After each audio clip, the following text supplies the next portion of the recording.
Hello everyone. तो आज से अगली कुछ वीडियोस में हम ईसीजी के बारे में पढ़ेंगे। ईसीजी डिटेक्ट करती है electrical activity of the heart को थ्रू डिफरेंट एंगल्स। तो आज फर्स्ट वीडियो में हम पाथवे ऑफ कंडक्शन के बारे में पढ़ेंगे इन सिंप्लीफाइड वे। तो कंडक्शन स्टार्ट होता है हमारा एसए नोड से, जिसको हम पेसमेकर बोलते हैं। तो कंडक्शन एसए नोड से फर्स्ट एट्रियम में जाता है, जिसके थ्रू एट्रिया कॉन्ट्रैक्ट होते हैं। एट्रियम से ये एवी नोड में जाता है। एवी नोड में जो कंडक्शन है वो 0.1 सेकेंड का यहाँ पे डिले होता है, इसको इसीलिए स्पीड बम्प भी कहते हैं। ये डिले फिजियोलॉजिकल डिले है, ताकि जो ब्लड एट्रियम में है वो वेंट्रिकल में चला जाए, पुश हो जाए। देन एवी नोड के थ्रू करंट या कंडक्शन हमारा बंडल ऑफ हिस में जाता है। बंडल ऑफ हिस से left bundle branch and right bundle branch में डिवाइड हो जाता है।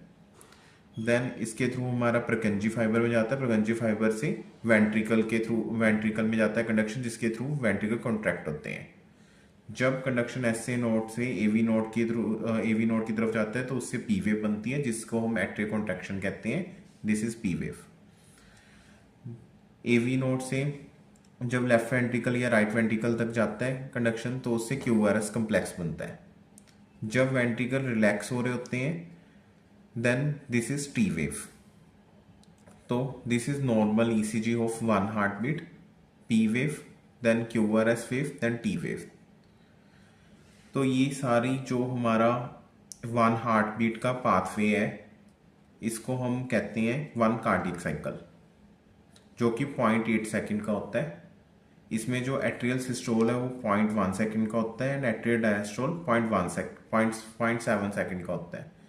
जो वेंट्रिकल सिस्टोल है वो 0.3 सेकेंड का होता है, वेंट्रिकल डायस्टोल 0.5 सेकेंड का होता है। तो टोटल ये 0.8 सेकेंड का होता है। Thank you.